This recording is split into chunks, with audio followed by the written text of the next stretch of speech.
Hey, and welcome to the highlights of episode number 95 with Charlie Hoehn. Some of my favorite parts of this episode were when he talks about the anxiety anchors and how to remove them from your life. I also love his step-by-step plan for healing anxiety and stress and how to turn your stress and worry into background noise. But there is so much more wisdom, inspiration, and epic tips that you get in the full episode. So, to listen to the full podcast and to get all the info in the show notes, head to melissaambrosini.com/95 right now.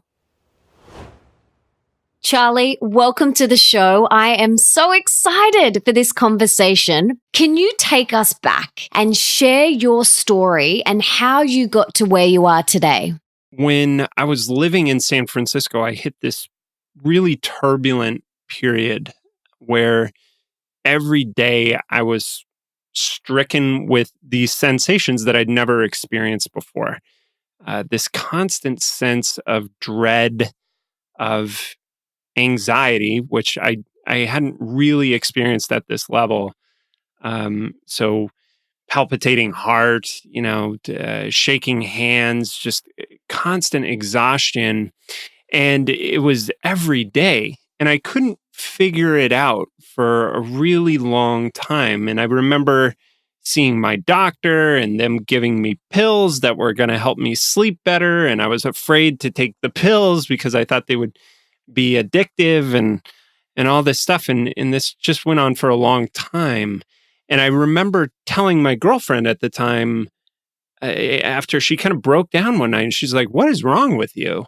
You're not the guy that I remembered." And I mean, this is going kind of into the heavy stuff right away. But I just remember telling her, "Man, I feel dead inside all the time. And I don't know how to fix it." A few of the nutrients or the supplements that can be really helpful to somebody who is dealing with more intense symptoms of anxiety. Vitamin B12 makes a big impact. Omega-3s also help quite a lot. Some other ones that are really strongly recommended just from my own personal use are magnesium. There's a good product called Natural Calm that a lot of people swear by. Me included. Yeah, there you go. So ashwagandha is also considered a very effective root. The thing is, for all of these, they take like a week before you start to notice anything. And, maybe start off with vitamin B12 and omega-3, see how that does for a week. One of the things that I started experimenting with after, just out of sheer desperation almost, after experiencing a couple panic attacks was, and once I learned about being more playful and incorporating that in, I would start to verbalize all the thoughts that I would have, and I would do them in ridiculous voices. And whether it was Arnold Schwarzenegger or just like the Muppets Swedish Chef or Jim Carrey's Ace Ventura, whatever, I did them in ridiculous voices to mock them, to try and take the power out of them and to just laugh at myself. And I would just do this for like 60 seconds and then it would start to calm me down. For me, what worked was that silly exercise plus just drinking water to kind of regulate my breathing, like slowly drinking a large glass of water. And those two things alone did a lot of good. You also have a step-by-step plan for healing anxiety without the drugs. Can you share that with us? The first step of the process I really strongly feel is removing your anchors. And so these are the things that are continually pulling you down into a state of anxiety or up, depending on how you think of it. I mean, anxious people certainly can have a lot of energy. So whatever's putting you in that state, you have to make an assessment. What are the triggers here? And so when I was taking modafinil or drinking 4 to 5 cups of coffee a day, that sort of became the norm. And caffeine, really, not just coffee, it blocks the receptors in your body that tell you it's time to be tired. It's not injecting a ton of energy into you. It's just shutting off those receptors so that you stay energetic. And if you're continually doing that day after day, you're depriving yourself of being, of resting. And so you get into this fidgety, overstimulated state. And cutting out the coffee for me was a big one. How often, when you interact with certain people on your day to day, are you feeling anxious? Because every time you interact with them, it feels like you can feel the cortisol, right? Like you feel the butterflies in your stomach. That's cortisol flooding your system. That's adrenaline that's getting you going. So you have to be just aware of those things and not continually resisting them. How do you turn your stress and worry into background noise? View the world as a playground rather than a prison or a battleground, which is what a lot of people struggling with anxiety or a proving ground, as my friend Gwen Gordon likes to put it.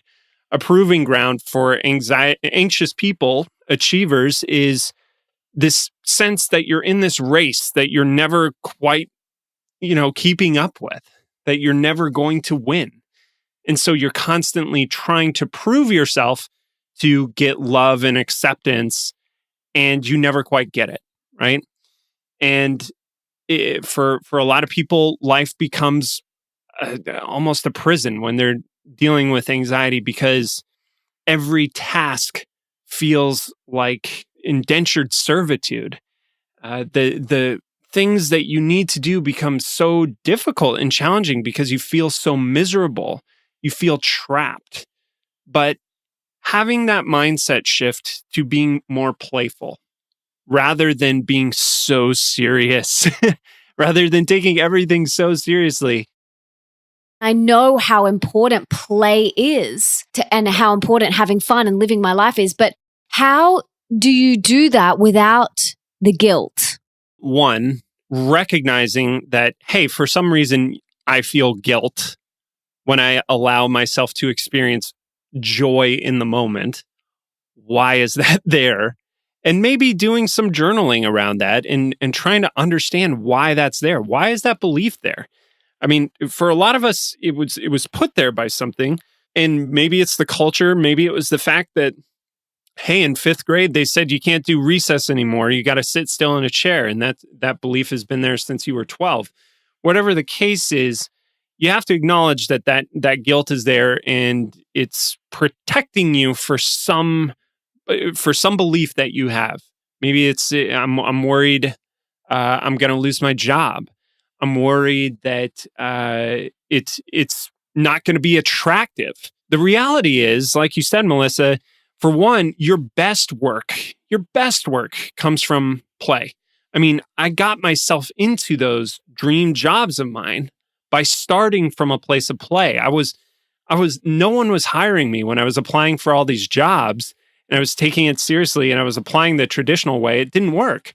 And so I approached people that I admired, and I said, hey, you're doing great work. I want to do great work with you, and I have some ideas. Here's some things that we could do together. And I just had a good pitch, but I came to them from a place of like, hey, I want to be a part of your game. We could make it better together. And that worked really well. I would love to hear, though, what is play for you? Because it's going to look different for every single person. So what's play for you? For me, and this is my favorite exercise from the book, it's really fun, is to sit down with a pen and paper and do your play history. And your play history is all the activities you did growing up for fun, when adults were not forcing you to do them. They weren't judging you, so they weren't watching when you were doing them. They weren't grading you, and they weren't paying you money to do them. They were the things that you were drawn to because that's who you are, right? You said you're an Aries achiever, so you're going to have different ones slightly from me as a male Gemini achiever. My games, when I went through my play history, I had a history of playing catch a lot growing up. In your opinion, what's one thing that we can do today for more love in our life? I like this one. So I'll give you one of my favorite exercises for this. Write down everything in your life that's stressing you out, right? Write all of it down. And it can be quick. It can be a few words each. You don't have to like say why it's stressing you out or whatever. But once you get to a point where you're like, all right, I think I've covered everything, write out that list again and say, I'm grateful for this thing because, and then fill in the blank and go through the entire list.